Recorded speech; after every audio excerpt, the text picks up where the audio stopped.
If you have kids, and in my case, 3 boys, stuff is gonna break. I have 3 spindles that need to be repaired.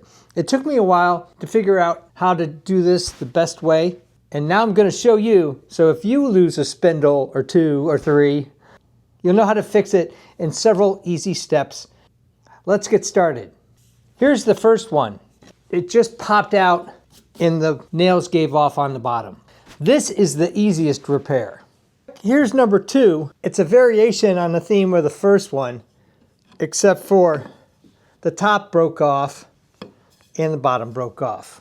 This is where they were sliding down on a piece of cardboard and grabbed this at the very end to not run into the wall over here. They're safe, goodness sakes, but this is the casualty that had to be fixed. See this little nail there? That's what was keeping this in place, and I decided to take it out and glue it up on a workbench instead of trying to glue it up here. This is the most complicated because I'm going to repair it in place.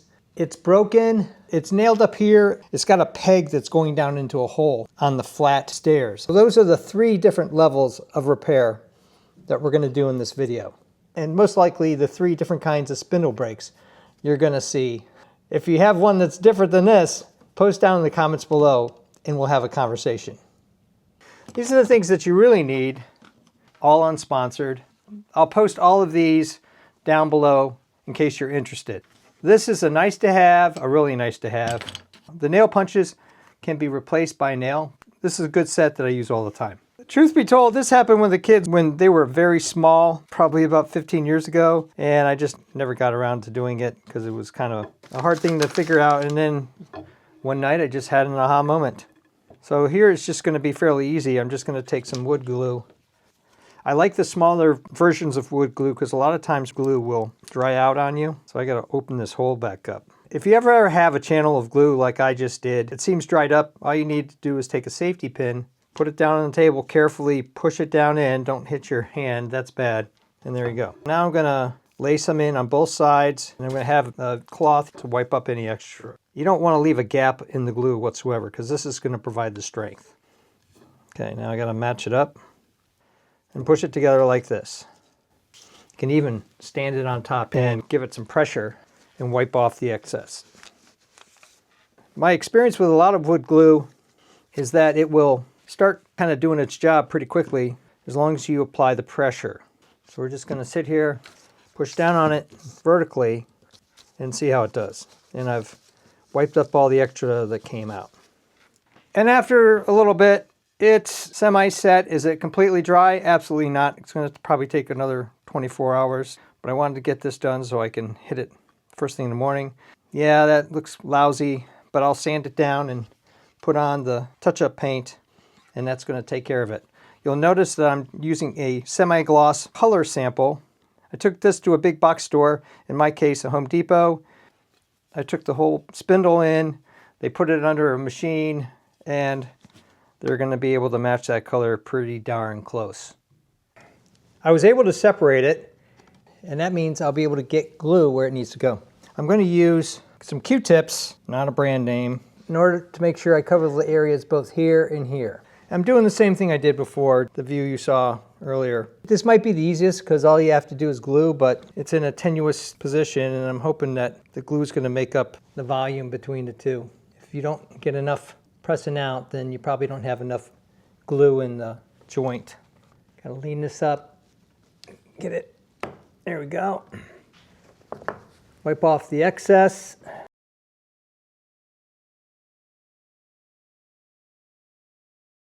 After I let this glue set up, I did some touch up with the wood filler, and I'm going to do the same thing here with the nails. So you just put a little bit on your finger, just kind of put it in place.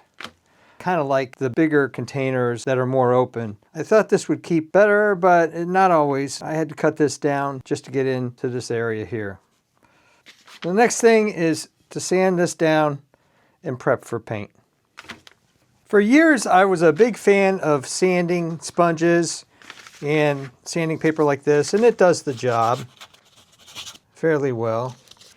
But I've moved on to thinner profile sanding sponges, which is so much better for something like a cylinder because you can wrap it around. This kit here, unsponsored, has a whole bunch of different grits to it.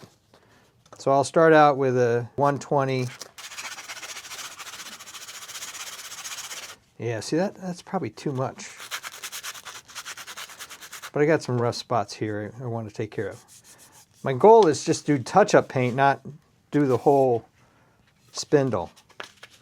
Another good thing about these sanding sponges, and it works for these to some extent too, is you can take an old toothbrush or buy cheap toothbrushes and you can clean out the sanding dust. It's like they're almost new. And now that I've sanded it off and wiped it down with a cloth, using this because it only costs $5 to $7 depending on where you're getting it. I'll just write on here, Spindle touch-up paint. Decided I'm going to try to use this 1-inch paint sponge.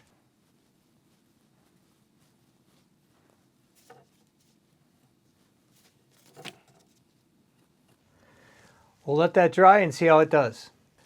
As I did with the spindle that I took off, I put in some wood filler. The great thing about these thinner sanding pads is you can cut them any size you want and just get in there and minimize the amount of sanding you need to do. Because this is all pretty good paint-wise, so I'm trying to minimize the amount of painting I'm doing on this spindle. This is just as solid as its partners on the other sides. Wipe it down with a cloth. I guess you could use some steel wool if you wanted to, and then we'll touch this up. Do it once, probably 2 coats. If I know it's going to be a while between painting, but I'm going to use a paintbrush in the next day or so, I'll take some plastic wrap and wrap up the paint tips so I don't have to go through a whole bunch of brushes and I don't have to clean. Foam brushes are one-time use, but a regular brush I'll do the same thing so I don't have to clean it. Trying to use minimal paint. Come all the way around and touch up the repair and a couple other spots I'm finding along the way. Better to do a series of thin coats than to try to glob on a whole bunch of paint at one time. Painting in the blind, but I'll check it after I shut off the video. Let this dry and do a second coat if needed. Figuring out how to put these nails in was the hardest part of this repair. You can see I drew a line to give me a guide and then came in a little bit on this one. Came in a little wider on this one. If you have any nails, you're going to have to remove those. You don't have the issue of running into them when you're drilling. I want to drill into it looking down because I think that's the easiest way to do it. The drill bit is set to be the same distance as the nail, and it's thicker than the nail because I want to bury the head. And then I'll do the other side opposite. You got to figure out where your hole is. So there's your hole. And this is where you're going to drill. Again, is the length of the screw, but you're coming over a little bit to the side. There you go. That's how much of the nail is going into the wood. And then I'm going to go to the other side and do the same thing. Over here, but I'm going to come down a little bit further. And then draw that 45-degree line. The nail on this side is going in that direction. And the nail on this side is going to go in this direction. Get in there, draw it as a guide, and it's just to help you. It can be very light. The whole idea is to figure out where you want to drill the hole. And you want to draw it as straight in this plane as possible. So those are your 2 nails going into the base flat plane of the stair. And you can see that they're running in line parallel with the outside of the spindle. I pulled out the nail that was in the top, scraping up the spindle. Now I put it in place. I know in this area that's not stained where the spindle goes. I'm going to take this clamp and use it as a brace to help hold the spindle in place. Now I'm going to take the drill, pre-drill into the hole for the nail. I'm going to pull the drill bit out just a little bit longer than the nail.